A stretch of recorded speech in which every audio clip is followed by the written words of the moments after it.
విషయం ఏంటంటే అలా మెయిన్ పేపర్లో ఒక వార్త నమస్తే తెలంగాణ రాసింది. ఏమంటాందంటే ఇక కాంగ్రెస్ పార్టీ గెలవదట. కాంగ్రెస్ పార్టీ ఇప్పుడు కాదు ఇంకెప్పుడు కూడా గెలవదట. తెలంగాణ రాష్ట్రంలో ప్రజలందరూ దాదాపుగా ఇవాళ ఏమనుకుంటారు అనే అంశం పైన మరి ఆ కాంగ్రెస్ పార్టీలో ఉన్న ప్రధానమైన నాయకులు ఖర్గే గారికి తెలియజేసారట. ఖర్గే గారు మనం 2028 కాదు 2047 దాకా కూడా విజన్ 2047 దాకా కూడా మనం గెలవము. అప్పటిదాకా ఈ రాష్ట్రంలో ప్రజలు మనం నమ్మే పరిస్థితి లేదు. ఎందుకయ్యా అంటే మనం ఏదైతే లంగా హామీలన్నీ ఇచ్చి అధికారంలోకి వచ్చినామో అందులో ఏది కూడా అమలు చేయలేదు. రాష్ట్రం దివాలా తీస్తూ ఉంది. రోజు రోజుకి ఆగమైపోతున్నారు ప్రజలు. ఏది జరిగినా మనం పట్టించుకోవట్లేం. కాబట్టి ఈ రాష్ట్రంలో ఇక కాంగ్రెస్ అంటే సీదరించుకుంటారు ప్రజలు. దీని అంతటికీ కారణం రేవంత్ రెడ్డి యొక్క చేతగాని పరిపాలన వల్ల ఇలా కాంగ్రెస్ పార్టీని ప్రజలు చీదరించుకునే పరిస్థితికి వచ్చింది. హైడ్రా పేరుతోనా, హామీల పేరుతోనా, లేదు నిరుద్యోగుల పేరుతోనా, ఇట్లా సమాజంలో ఈ వర్గం మనకు సపోర్ట్ చేస్తుంది, ఈ వర్గం మనకు మద్దతు ఇస్తామని చెప్పడానికి ఏ వర్గము లేదు. అన్ని వర్గాలు కోపంలో ఉన్నాయి. 22 నెలల కింద అన్ని వర్గాలు కేసీఆర్ వద్దు, రేవంత్ రెడ్డి కావాలని, లేదు కాంగ్రెస్ పార్టీ కావాలని ఏరి కోరి ఓటేసిరు.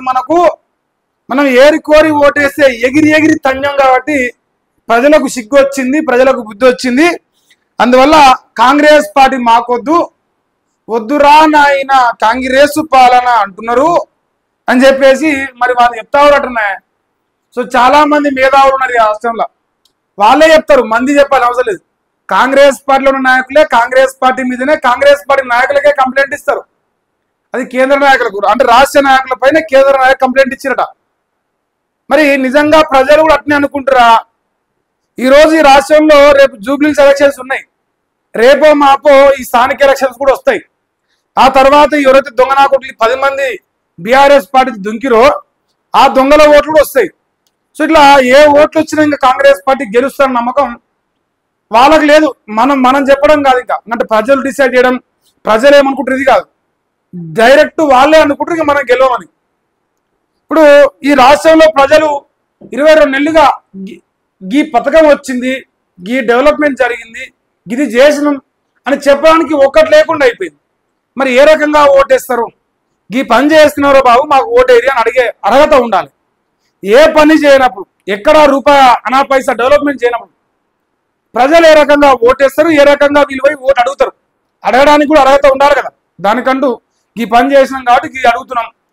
ఇప్పుడు జూబ్లీస్ ఉన్నది, 22 నెలలకెళ్ళి ఏం పరిపాలన చేసిరని ఓటు అడుగుతారు. ఏమంటే ఇప్పుడు చేస్తున్నాం అంటారు. ఇప్పుడు ఓట్లు వచ్చినాయి కాబట్టి చేస్తున్నాం అంటారు. పలకలు వేస్తారు, బొమ్మలు దిగుతారు, పలకలు వేస్తారు, బొమ్మలు దిగుతారు. ఇప్పుడు మరి వీళ్ళ టైటిల్ ఏంటంటే కాంగ్రెస్ గెలుచుట కలగానే చూస్తారు. ఇప్పుడు కాదు, మళ్ళా కూడా కాంగ్రెస్ పార్టీ గెలవడం అనేది ఒక కలగానే ప్రజలు కూడా భావిస్తున్నారు. సో ఈ వార్త నమస్తే తెలంగాణ రాసుకొచ్చింది. మన ఈయన బొమ్మ మీకు ఎరికేనా? ఈయన గారు కాంగ్రెస్ పార్టీ పండు ముసలాయన, యువ కాంగ్రెస్. ఇది 21 ఏళ్ళకే ఎమ్మెల్యే అయింది అన్నమాట. ఎందుకంటే ఇప్పుడు రేవంత్ అన్న చెప్తారుగా 21 ఏళ్ళ ఎమ్మెల్యే అని. ఇప్పుడు ముచ్చట ఏంటంటే కాంగ్రెస్ మళ్ళా గెలుసుడు కల్లా, ఇది మరి స్పెల్లింగ్ తప్పు రాసినట్టు కొడుతుంది. తెలంగాణలో పార్టీని రేవంత్ నిండా ముంచిండు. ఖర్గే వ్యాఖ్యలతో దుమారం వేసింది. రేవంత్ని సీఎం చేసి తప్పు చేసినాం. వాళ్ళు ఏమంటారంటే తెలంగాణలో పార్టీని నాశనం చేసింది మేము కాదు, మాకేం సంబంధం లేదు, ముఖ్యమంత్రి నాశనం చేసింది, ముఖ్యమంత్రి పార్టీని ఆగం పట్టించింది, భ్రష్టు పట్టించింది, మాకేం మాత్రం సంబంధం లేదు. ఇంకోటి ఏమంటారంటే వాళ్ళు రేవంత్ రెడ్డి సీఎం చేసి తప్పు చేసినామంటారు. రేవంత్ రెడ్డి సీఎం చేయకపోతే ఇంత వ్యతిరేకత రాకపోతుండే, ఇన్ని వైఫల్యాలు చెందకపోతుండే, అంతో ఇంతో కాంగ్రెస్ నుంచి వచ్చిన పెడితే వెనక ముందు 4 పనులు చేస్తుండే. ఇప్పుడు ఏమైపోయిందంటే ప్రచారం ఫుల్ అయిపోయింది, ప్రచారం చాలా పెద్దగా అయిపోయింది, కానీ పని మాత్రం గాడిదగుడ్డే కనిపిస్తుంది. ఏమిచ్చిండు రేవంత్ రెడ్డి తెలంగాణ ప్రజలకంటే గాడిది గుడ్డిచ్చిందని చెప్తున్నారు ప్రజలు. సో అసవంటి నీచమైన చరిత్ర ఇలా రేవంత్ రెడ్డి పోగేస్తున్నాడు. మరి ఆఖరికి వాళ్ళ కాంగ్రెస్ పార్టీ చెప్తుంది.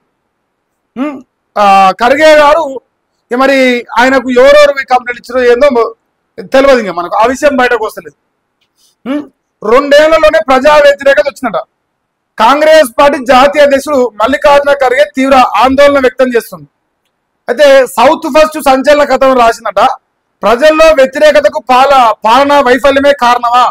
మంత్రుల పంపకాల గొడవలు నష్టం చేసినాయి. గ్యారంటీల అమల్లో ప్రభుత్వం అట్టర్ ఫ్లాప్ అయింది, మామూలు ఫ్లాప్ కాదు. ఇందులో గీ ఒక్కటి వచ్చిందని చెప్పడానికి వాళ్ళకు నోరు లేదు. ఏది రాలే కదా, ఏదైనా వస్తే ఇది వచ్చిందని చెప్పగలరు. ఏది రానప్పుడు ఏం చెప్తారు? ఏం చేయలేదని చెప్తారు. సో వాళ్ళ పరిస్థితి కూడా అంతకే ఉన్నది. ఇంకా మహిళలకు 20,000, వృద్ధులకు 4,000 రూపాయలు పెంచారు. హామీ ఇప్పటికీ అమలు కాకపోవడం విచారకరం. బీసీ కోటాపై ఇష్టానుసారంగా ముందుకెళ్లారు. రేవంత్ వల్ల బీసీలో దోషిగా కాంగ్రెస్ నిలిచింది. రెడ్డి దళిత సెక్షన్లు దూరం అయ్యే స్థితి వచ్చింది. ఎందుకంటే ఓన్లీ బీసీని పట్టుకుని వాడి కొందరు ఎమ్మెల్యేలతో ఖర్గే ఆవేదన వ్యక్తం చేసిండు. ఆ కొందరు ఎవరెవరు వేయరు, ఎవరెవరు మాట్లాడారు, ఎవరెవరితో చెప్పిండు. ప్రధానంగా నేను ఇందులో అనిరుద్ రెడ్డి గారు ఉంటారు అనుకుంటున్నా. అనిరుద్ రెడ్డి మ్యాండేటరీగా ఉన్నాడు. ఆయన ఉంటేనే ఇదంతా కథ జరిగింది. ఆయనకు లేకుండా, ఆయనకు తెలియకుండా ఏం జరగలే. ఖర్గే కాడికి తీసుకుపోవడానికి ప్రధాన పాత్ర పోషించి కూడా జడ్చర్ల ఎమ్మెల్యే ఒక టాక్ కూడా ఉన్నది ప్రజలలో. ఇప్పుడు ఇంకా దుర్మార్గం అంటే ఈ జీవన్ రెడ్డి ఆయన కావచ్చు, అనిరుద్ రెడ్డి కావచ్చు, మా రాజన్న కావచ్చు, ఈ మల్లెడ్డి రంగారెడ్డి కావచ్చు, ఎవరైతే మంత్రి పదవులు ఆశిస్తారో, లేదంటే ఎవరైతే సరైన స్థానం మాకు లభిస్తారని బాధపడుతారో వాళ్ళు కూడా ఒక తలకాయ నొప్పి లెక్క తయారయ్యారు కాంగ్రెస్ పార్టీకి. అరే గెలిచిందే అలా కూడా గెలిచినాం. ఈ 10 మంది దొంగలు వాడు పార్టీ పేరు చెప్పుకునే పరిస్థితి లేదు. ఈ బీసీలు సాటిస్ఫై అయ్యారా, 42% రిజర్వేషన్ వచ్చిందంటే అది గతి లేదు. అతిశక్తి లేదు. కానీ మాటలు ఏమో పొడుగున్నాయి. మాటలు ఎంత పొడుగైనా మాట్లాడతాం, పని మాత్రం సున్నా అన్నట్టు. ఇవన్నీ వాళ్ళు చూస్తున్నారు, వాళ్ళు గమనిస్తున్నారు. వాళ్ళు ఇక రాము మనం, ఇంకా మనకు ఓటు వేయరు జనాలు. ఏ ముఖం పెట్టుకొని ఓటు అడుగుతాం?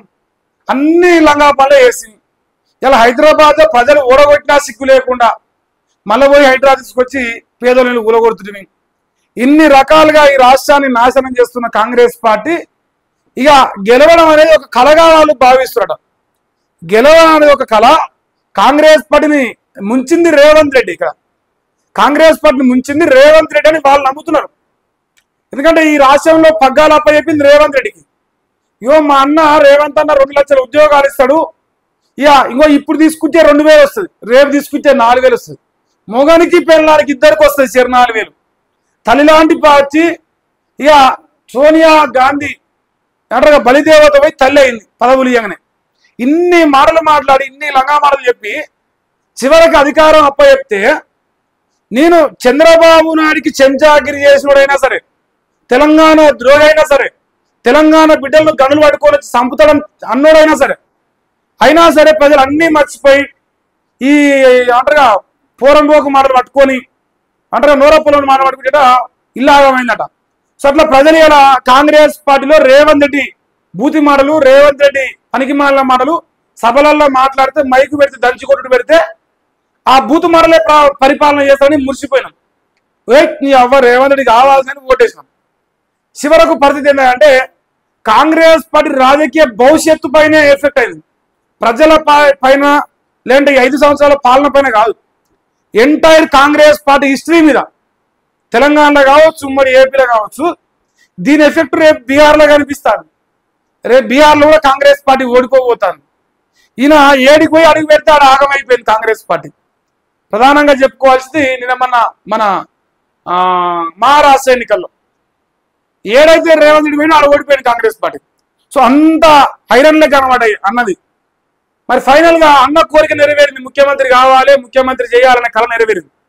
మన బతుకుల మన్ను పోసి నెరవేర్చుకున్నది అంతే, మన జీతాల మన్ను పోసి. ఇక్కడ ఒక చిన్న ముచ్చటేసు లెక్క కుదిరిందంట.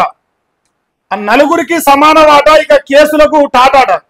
పండుగ పూట కాంగ్రెస్ పెద్దల మౌలిక ఒప్పందం అంట. ముఖ్య నేతతో సమానంగా సంబంధిత శాఖ మంత్రికి, స్థానిక మంత్రికి, భూ కేటాయింపుల మంత్రికి వాటాట. భూ కేటాయింపుల మంత్రి అంటే ఎవరు? R&B minister, revenue minister Ponguleti Srinivas Reddy గారు, కొండా సురేఖ గారు. ఇది పోతే ఇంకొక ఆయన మరి ముఖ్యమంత్రి గారు, ఇంకొక ఆయన ఉత్తమ్ కుమార్ రెడ్డి గారు. 4గురికి, ఆ 4గురికి సమాన వాట, ఇక కేసులకు టాటా. ఎవరి పైన ఒకటి కేసు పెట్టుకునేది లేదు. ఆయన పేరేం పేరు సుమంత్ను అరెస్ట్ చేసేది లేదు. ఓఎస్డీగా మళ్ళీ ప్రమోషన్ కాదు, ఇంకెక్కువ పెద్ద పదవి ఇస్తారు. ఎందుకంటే పంచాయతీ ఎగింది ఇప్పుడు వాళ్ళకు. స్థానిక అన్ని సిమెంట్ ఫ్యాక్టరీలకు తలా 25% సూత్రమట. వార్తల్లో నిలిచిన వివాదాస్పద సిమెంట్ పరిశ్రమ నుంచి ఒక్కొక్కరికి వాటాగా 35 కోట్లు ఖరారు చేశాట. ఎవరెవరికి? ఈ దక్కన్ సిమెంట్ అనే కంపెనీ నుంచి ప్రతి ఒక్కరికి 35 కోట్లు వాటాగా పనిచేసుకుంట. సరి సమానంగా పంచుకుందాం, పంచాయతీ వద్దు, పంచుకొని దోసుకొని దాచుకొని దొబ్బి తిందామని చెప్పేసి ఫిక్స్ అయ్యి లొల్లి బంద్ చేసుకురు. గంతో బెదిరించిన సుమంత్ కేసిక కొండెక్కినట్టే. ఇంకా వాడిని అరెస్ట్ చేసేయలేదు, వాడిని గుంజుకొచ్చేది.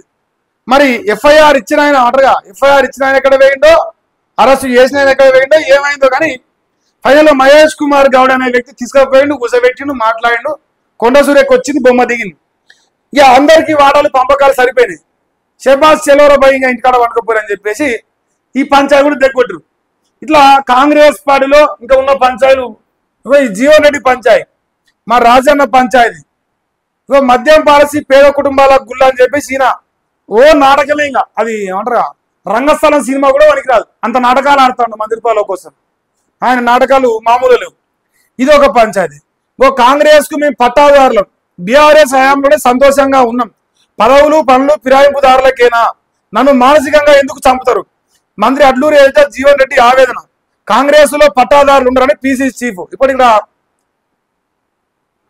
కాంగ్రెస్ పార్టీలో కౌలుదారులు ఎక్కువైపోయారు, పట్టదారులు అంటారు తక్కువ అయిపోయారు.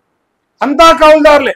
పొంగులేటి శ్రీనివాస్ రెడ్డి, జూపల్లి కృష్ణారావు, ఇటు పోతే ఇప్పుడు ఈ 10 మంది దొంగలు, మైనంపల్లి హనుమంతరావు, మా రాజగోపాల్ రెడ్డి, వివేక్ వెంకటస్వామి, వీళ్ళంతా కౌలుదారులే, దొంగలు, దొడ్డిదారుల అల్ల ఓర్లాడి ఇళ్ళ ఓర్లాడి దొంగల లెక్క వచ్చి రాత్రికే పదవులు కొట్టేసిన దొంగలాట. సో ఇలాంటి వాళ్ళకి అర్హత ఉన్నది, మాకు అవకాశాలు ఇస్తలేరు అని చెప్పేసి జీవనన్న ఈయనతో పాటిగా ఉన్నాడు. పొన్నం ప్రభాకర్ గారి పంచాయతీ ఇప్పుడు కొత్త పంచాయతీ మోపైతుంది రోజు రోజుకి. ఈ అడ్లూరికి అదే రకంగా శ్రీధర్ బాబుకి సూటి పెట్టరు. ఇట్లా అన్ని రకాల కాంగ్రెస్ పట్ల కయ్యాల కాంగ్రెస్ అయింది. ఈ కయ్యాల కాంగ్రెస్ మరి ఎప్పుడు విఆర్ఎస్ తీసుకుంటారని నాకు డౌట్ వస్తుంది. ఖర్గే మాత్రం పూర్తిగా అసహనంతో ఉన్నది వార్త. ఏ క్షణమైనా ముఖ్యమంత్రి మార్చడానికి ఈ కారణాలు సరిపోతాయి. మరి రేవంత్ అన్న పదవి గండం ఏమైనా ఉందా? మరి పొద్దుగాలు లేచి స్నానం చేసి జూబ్లీస్ పెద్దమ్మ కాడికి పోయి దండం పెట్టిరా, అమ్మ ప్రమాణం చేసి విమానం తిన్నా, తప్పయింది, ఇంకా నాకు బుద్ధి వస్తలేదు, ఇప్పటికైనా తెచ్చుకుంటే తల్లని ప్రమాణం చేసి మరి విమానం తినరా.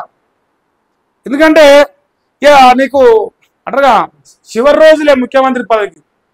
చివరి రోజులు అంటా ఉంటాం కదా, వయసు అయిపోయిన ముసలోని చివరి రోజులు ఉన్నాయి అంటాంగా. అట్లా రేవంత్ రెడ్డి రాజకీయంగా ముఖ్యమంత్రి కుర్చీకి ఇంకా చివరి రోజులే కనిపిస్తున్నాయి. రేవంత్ అన్న ఏ క్షణమైనా నేను దించడానికి వీళ్ళు వెనకాడరేమో అనిపిస్తుంది. ఇక మరి నీ రాత ఎట్టుందో చూద్దాం.